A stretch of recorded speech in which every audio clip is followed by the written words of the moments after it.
What's going on, everyone? I'm going to be breaking down the Packers offense in week 1 against the Philadelphia Eagles. This game in Brazil, it seemed very, very winnable, lots of mistakes, and I want to dive in and take a look at the biggest problems that they had in week 1. So let's look at the offense. We'll look at some of the problems first, and then we'll end the video with some of the positives and whether or not the Packers actually have a problem with their offense. All right, we're going to start out with the Eagles' red zone defense. They played very, very well in the red zone. And we also had Nakobe Dean, who was creating issues this entire game for the Packers. You're going to see on this play that he's basically just going to knife through. He's going to stop this play in the backfield. And I wasn't really a fan of the play calling either in the red zone. So you've got basically 10 guys in the box, 9 guys in the box. If we're looking at the box here, right, you've got 9 defenders in the box and you're just going to run it straight ahead. Eventually, one of these linebackers is going to be able to get their run fit and stop the play. I wasn't really a fan of the play calling in the red zone, and hopefully that can improve. But let's just take a look at this play. And you can see Dean fires the gap and is able to tackle Jacobs, make first contact, and put him to the ground. So we'll see it from the other end zone view now. You've got a double team there between Myers and Morgan, but of course, nobody's going to take that blitzing backer, and that's going to stop him. All right, up next, we've got another play by Nakobe Dean. He's just going to slice through, and his run fits this game were incredible. So you're going to see him in the middle of the field here. Got the motion, and Ryan. We'll talk a little bit more about the O-line issue, the competition between Ryan and Morgan. The O-line was not looking very great in this game. All right, next play. We just have good coverage by Philadelphia in the red zone. We have a little bit of slipping by Jaden Reed, but essentially this is a match zone. So they're eyeing up. They line up in a zone alignment, and you've got the middle safety who's going to be walling off the inside here, right? So you can see he's walling off, but we also have coverage here. So Jaden Reed is going to be bracketed, and this play is just essentially going to be shut down. So if we continue here, Love is already getting hit, so he's got to get rid of the ball. He's going to be throwing it towards Dobbs here, and of course, just a little bit too high. He's got that pressure in his face. All right, so it's not necessarily the easiest throw to complete, but again, if we pause it at the top, right, there's not really many places for him to go. I think some people would probably argue, oh, you could probably hit Watson here, but you really need a perfect throw based on this DB's alignment. So he's got to lead him to basically that spot. And his eyes have to get around in order to see that and recognize that. But we can see he's already getting pressure from that right guard spot, which we'll talk about in a little bit. But he's really only got one option here based on what he can see. Right? He's not going to be able to throw it to Reed because he's getting walled off, right? And you've got essentially a bracket over number 11. So his only option is going to be Dobbs, and he's going to try to give his guy a chance. So unfortunately, it doesn't get completed, but it's just kind of good coverage there by the Eagles. All right, next play. Again, we've got good man coverage here in the red zone by the Eagles. Here we've got a play action pass, and we're going to have some crossing routes by the Packers, right? You're going to have Dobbs cross. You're going to have Wicks also do a cross, and then you're going to have Musgrave come underneath with a drag, and you have a play action that's going to take place here, and he's supposed to get out to the flat. And essentially what is going to happen is they play this man coverage. It's essentially a cover 0, but you're going to have a few adjustments to that. So I'll play it first, and then we'll watch it back. You can see overthrow towards Dobbs. But let's take a look at what happens here. So we've got Kraft. He is basically in man coverage by this defender right here. All right, and that defender is going to realize that Kraft is staying into block, so he doesn't actually have to follow him. And the reason they're keeping Kraft in is because they were showing a cover 0 look. All right, at the line of scrimmage, it was going to be a man, cover 0, Bond is going to drop off, and he's going to look at the patterns, and he's going to see that Musgrave is going to try to leak out here. All right, so with Musgrave leaking out, right, he's helping there. You've got man coverage following Musgrave. You've got man coverage following Dobbs. You've got man coverage on Wicks. So, yes, crossers can beat man coverage, but this is just good man coverage. And because Kraft's guy is able to float here, you can't throw to the flat. You can't throw it short to Dobbs. So really, the only place, again, you've got to make it to that back pylon if you want a perfect throw. But he's getting pressured yet again, right? If we're going to watch Myers on this play, we'll check the other angle, and we'll see the pass rush that comes in essentially right away. Myers gets beat to the inside, and he draws his man essentially into Jenkins. So Jenkins and Myers are going to collide, and that's going to make it easier for an escape of that defensive lineman. So there's going to be pressure on Love. He's forced to roll out. And again, a pass that's off target. So good coverage by the Eagles. Again, in the red zone, their defense was just playing very, very well. And I think the front four of the Eagles was significantly better than the Packers' offensive line. All right, next few plays, we're going to look at this right guard. We're going to look at Sean Ryan. We have a competition, obviously, with the first-round rookie Jordan Morgan and Sean Ryan. And they started the game with Sean Ryan, but he eventually gets pulled. And we're going to see he just gets absolutely manhandled on this play. He's just going to get turned over. We got the motion, counter, and a lot of you might say, well, why didn't Kraft take him? But that's not the design of this, right? This is a split zone. So essentially you have a counter motion. So he's supposed to come back and kick out the end, right? You're going to notice that you had down blocking by all of these offensive linemen, even Myers. So they're supposed to be blocking. It's a left split zone. You have the tight end that comes to kick out the end.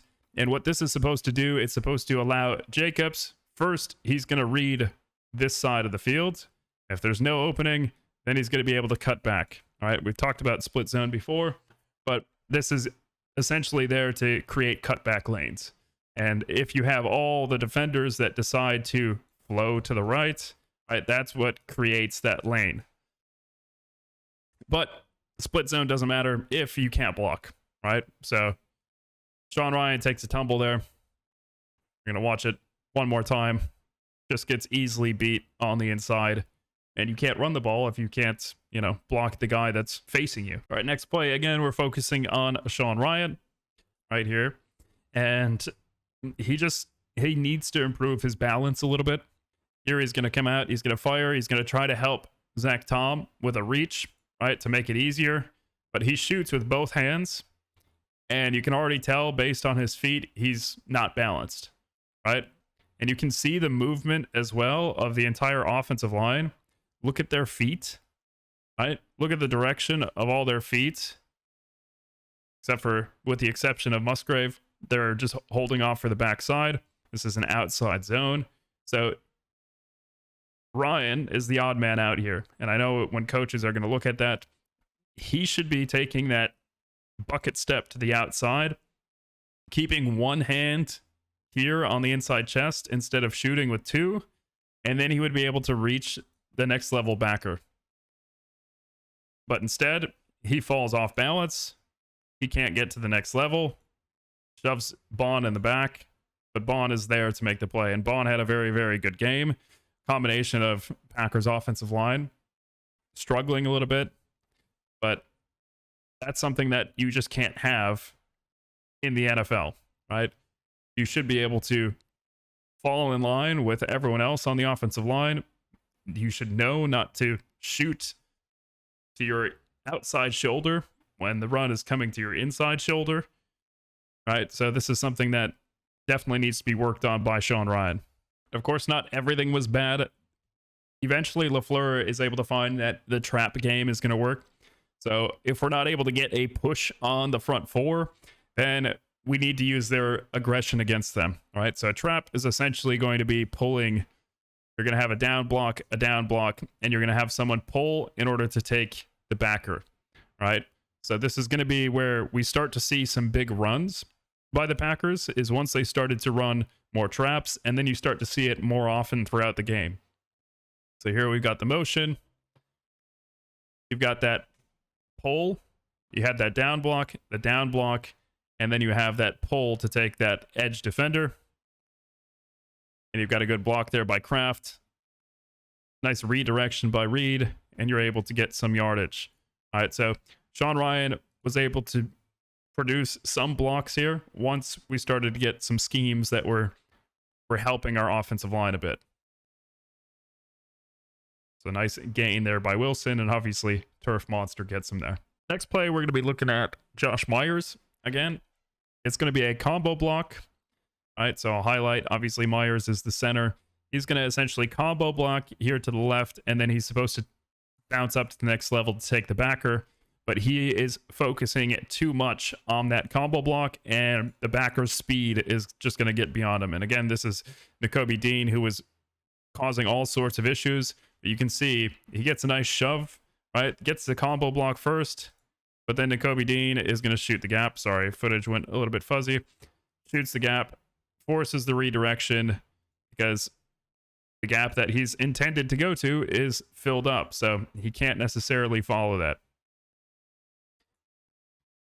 And he gets stopped. All right, next play, we've got a protection change at the line of scrimmage from Love, and it's supposed to be a 3-man slide on the left side. 3-man slide means your left tackle all the way through the center. They're supposed to slide to the left, right? And they're going to be picking up whoever comes in from their left side, right? So that means Walker should be taking the outside. You've got Jenkins taking here, and then you've got Myers, who should take any blitzing backer from this side. All right, they're going to be sliding towards that side, which leaves these guys one-on-one on the right side.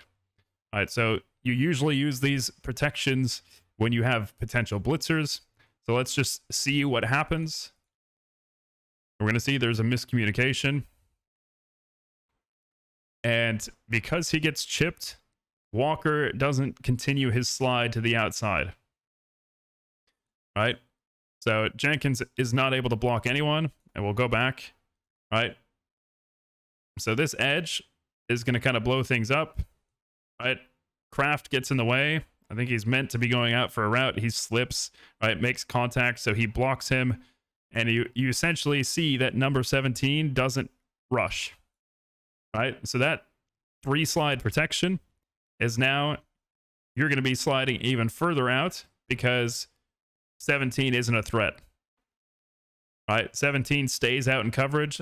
So now you're just going to continue your slide even further. So that means Myers should be taking 90.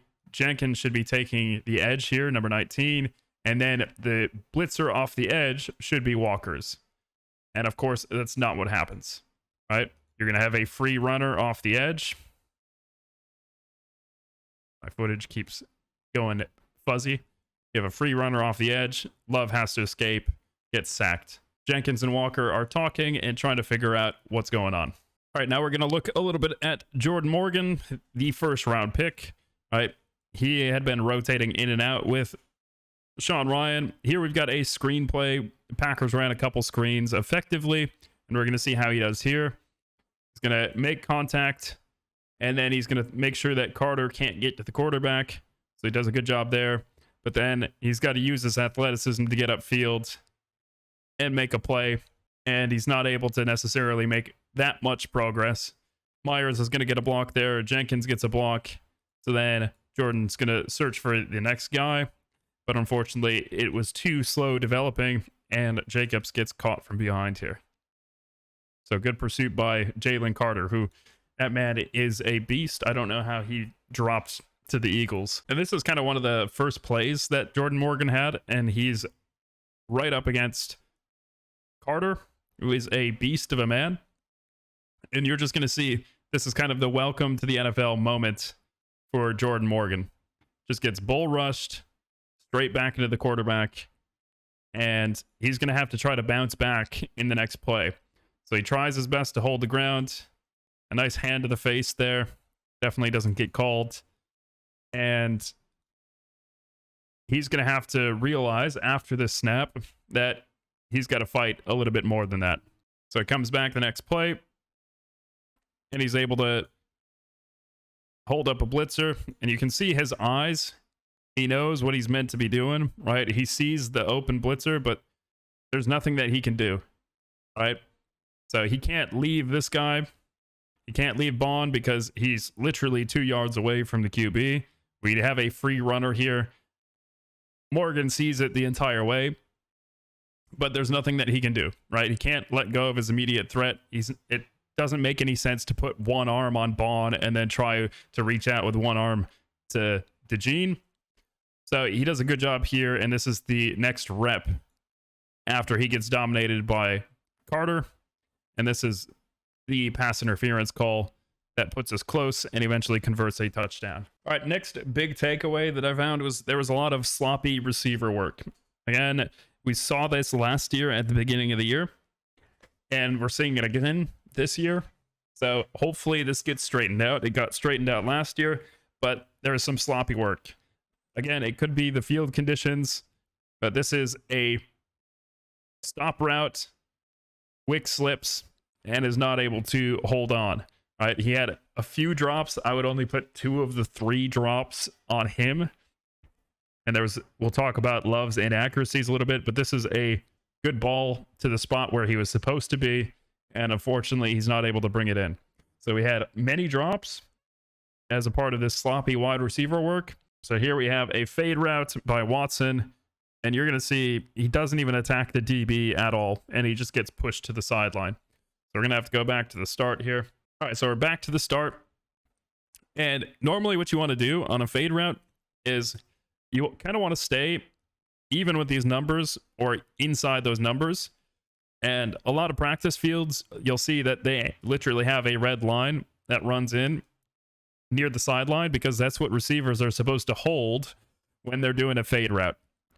All right, and they hold that inside red line, so then the quarterback is able to have enough space to play with. Right, so you can then break off your fade route and catch it over the shoulder, kind of doing a little bit of a banana here, but you can catch it over the shoulder if you stick that red line. If you don't stick that red line, you don't attack the DB, right? So he's basically not going to challenge the DB at all, and the DB is then just going to push him to the sideline, right? He doesn't attack the inside leverage. He doesn't try to do anything on this DB. He just kind of runs, right? So we'll watch it. Takes outside his outside release. He doesn't attack the DB at all, doesn't force him to change his hips, and instead just keeps getting pushed to the sideline so he can't actually make a play on the ball.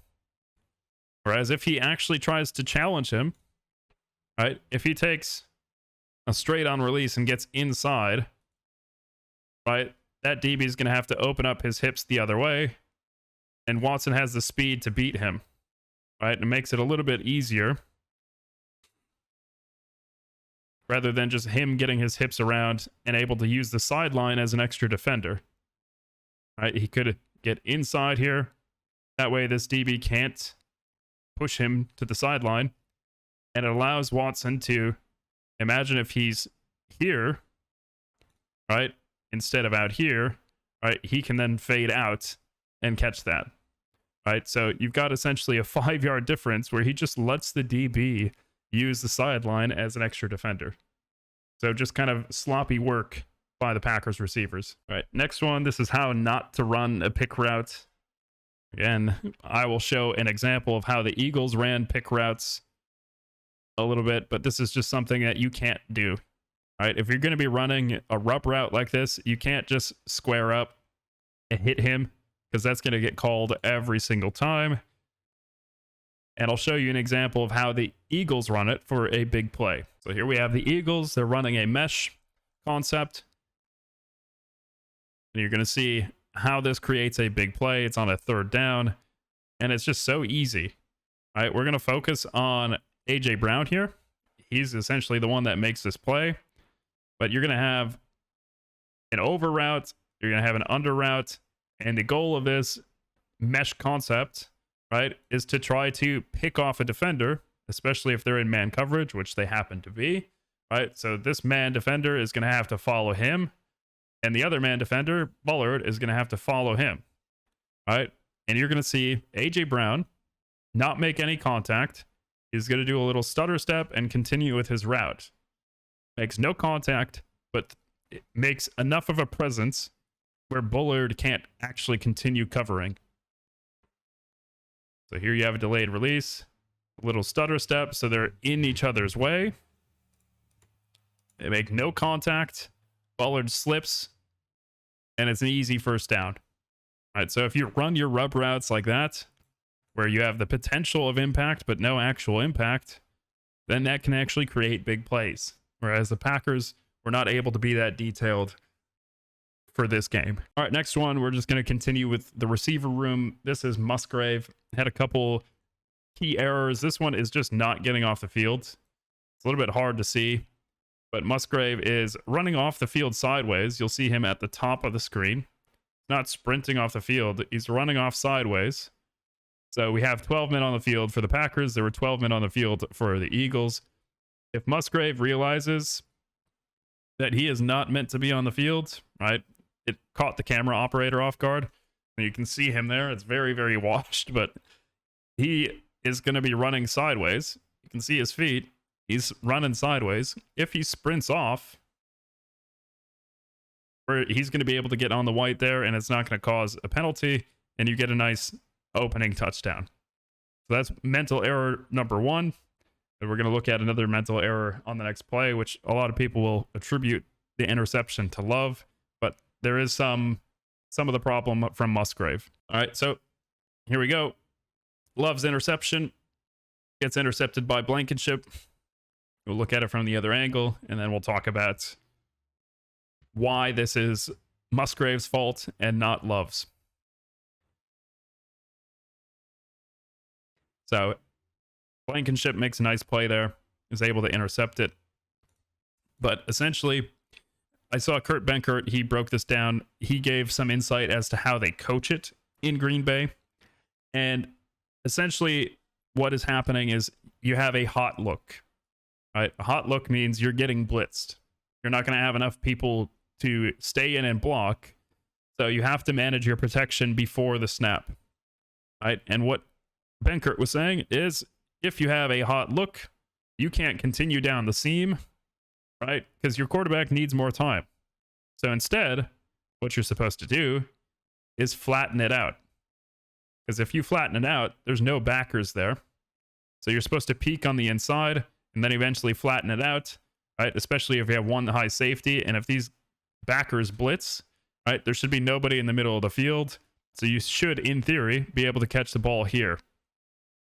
And instead, he's not going to know that. He's going to peak, but he doesn't flatten, right? And that's going to allow Blankenship to cut in and get this interception, right?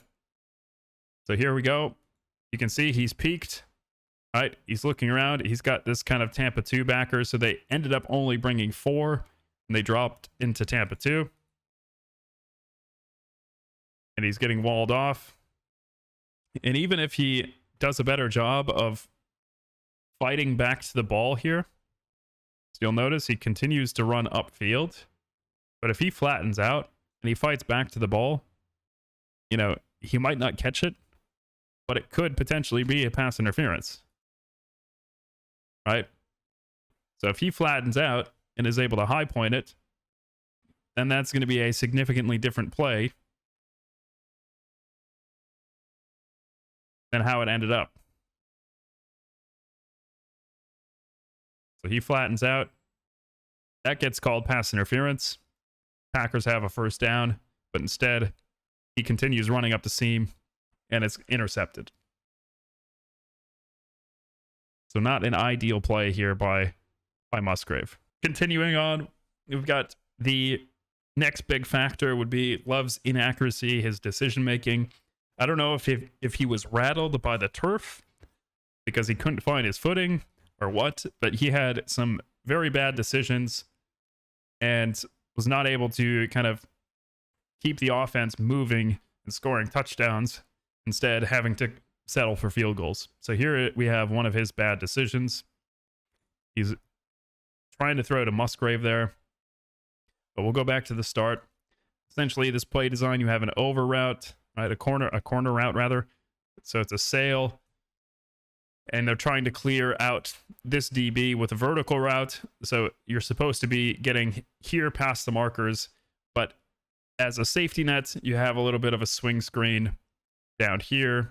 So you have Kraft, a lead blocker for Jacobs. So if there's nothing downfield, right, on these routes, then you just hit that swing screen, you get 5 yards, you move on to the next down. And that's not necessarily what happens. I don't think he sees this DB in the flat. And I think he sees just the break. So I don't think he's looking here, but he's just seeing the break. And he sees that this DB's hips. So when he's looking at Musgrave, he can see this DB's hips are turned around. And there's no way that he would be able to make a play if he throws that ball to Musgrave. But he doesn't see that defender in the flats that's carrying. He lofts it up. And 27 is able to make a play on it anyways. Whereas if he is able to just hit the swing screen here, Kraft has got to make one block. Jacobs has to make one guy miss. You get at least 5 yards. And you don't have the risk of throwing an interception. So not a great decision there by Love. And here we're talking about bad decisions again. Loses his footing and throws a very bad pass. That was Dean again. Man, was causing all sorts of problems for the Packers. You're going to see this drop back. You got the motion. Everyone's shifting. Play action. He slips, stumbles, and panics. I don't think he realizes that he has a little bit more time, but he loses his footing. He saw this guy coming off the edge. Didn't think he had as much time. Throws a very bad pass. And that should have been a pick 6 for the Eagles. All right. So even from the other angle, I think he panicked when he's slipping. He didn't see the backer go out. So he thought he could just throw it behind Jacobs. Incomplete pass, move to the next down. So that was a risky throw. Bad decision again. But again, the turf got into his head. And I don't think he was playing to his best potential. Oof. Here we're going to have another inaccurate throw. It was a good decision. Wicks does a good job of attacking the leverage of the DB. He's going to do a speed cut to get to the sticks. Ball is already out. Ball's in the air.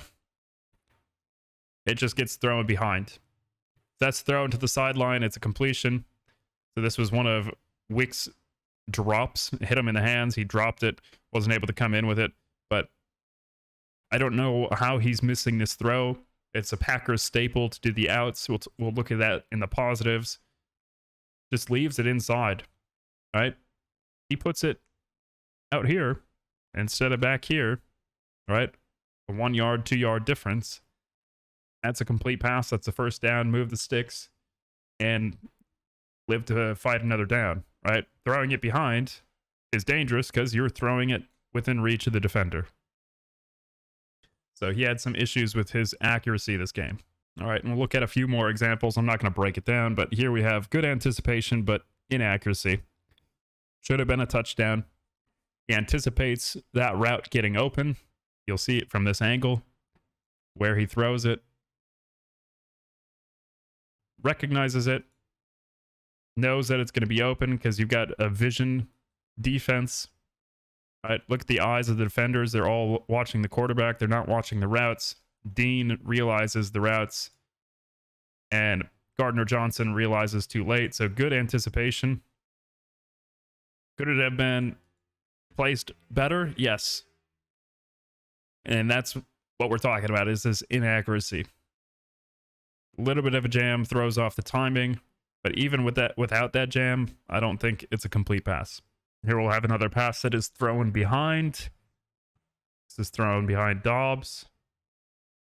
And there's so much green grass if he leads him that it's a little bit frustrating to watch. So again, clean pocket. able to step into it, throws it above the defender, but is not able to lead Dobbs. So good height. That was nearly tipped. But again, Dobbs has to turn around its back shoulder. He doesn't need to protect him there, right? If he leads him upfield, there's green grass. There's no one there. It's a too high safety. And the last play that we'll look at for the inaccuracy is this play. I think he's just throwing too hard. I think he's trying too hard. Holds onto the ball a little bit too long, comes out low, and is at the feet of Jayden Reed. All right, and we'll end this video. Obviously, we want to talk about some of the positives as well. You know, there were some plays. We've got the scoring plays. Obviously, that's something that everyone wants to see. So you've got a nice reverse here, and you've got Rasheed Walker all the way downfield, lead blocking for that touchdown. So let's go back to the start here, how this all works out. Got Reed coming through. You've got some backside seals. So you essentially let the rush come upfield because you've got everyone going to the outside immediately, right? You got Kraft leading, you got Myers leading, you've got Wilson in the back that's going to be leading. You've got a nice block by the receiver out here. So you've got everyone working together. Tom gets a nice backside seal.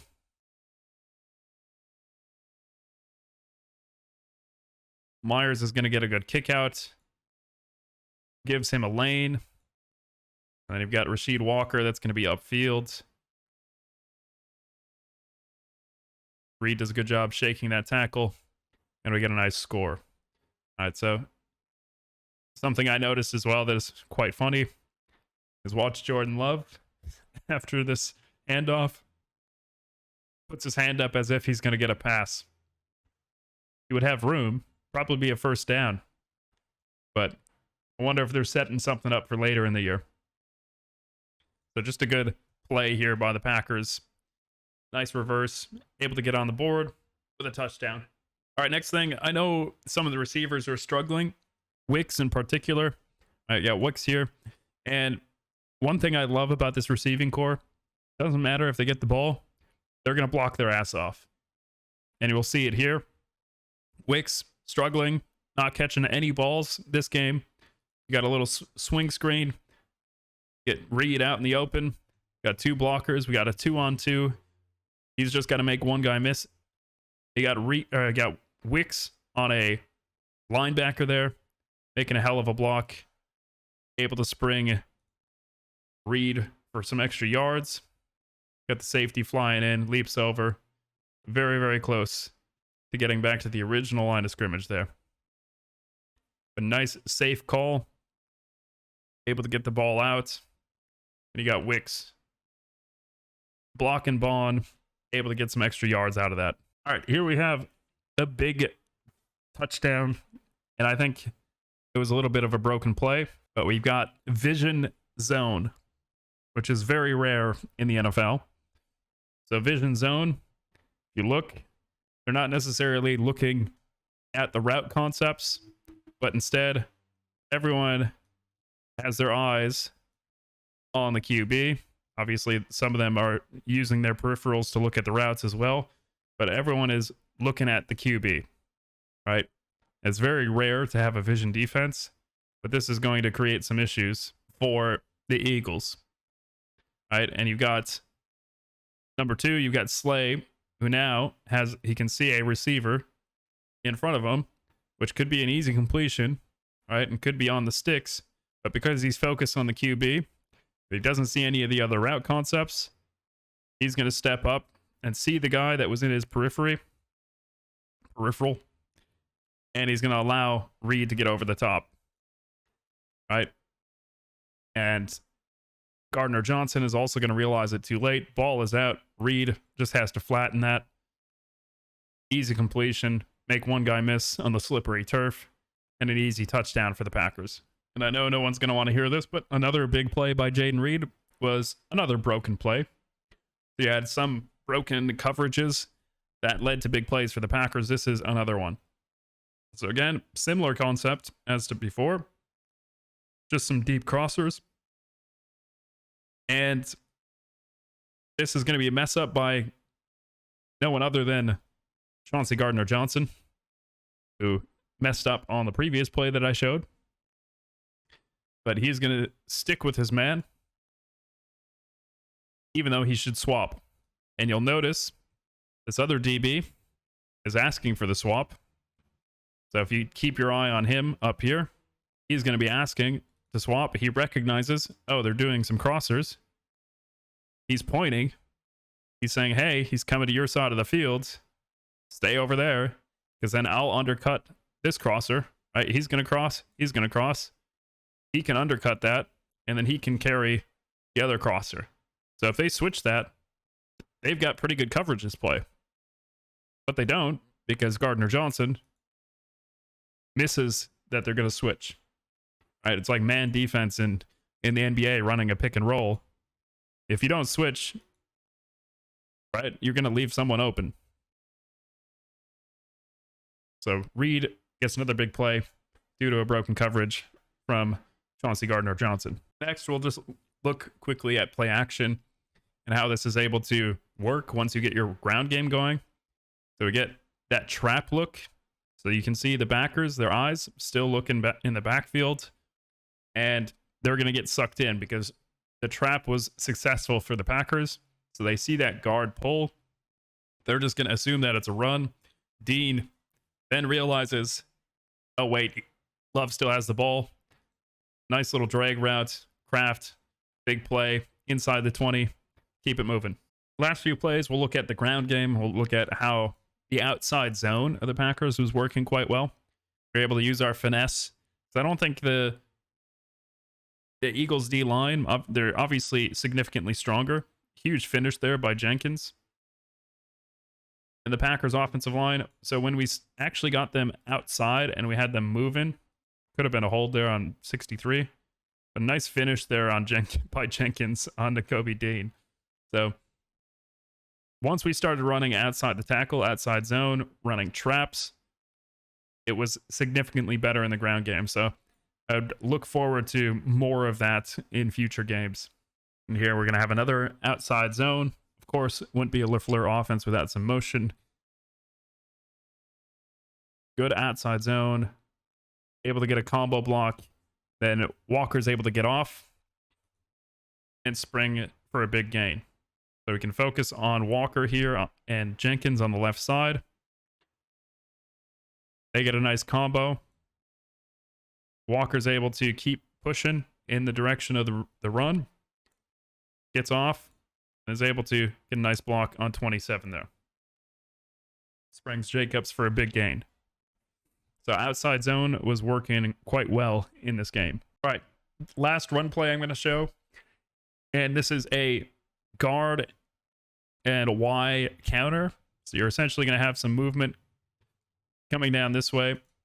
But then you're going to have two pullers. All right, so you're going to have the guard that's going to pull, and you're going to have the tight end that pulls, right, the Y. So this is going to create some good movement. You got the motion, as always.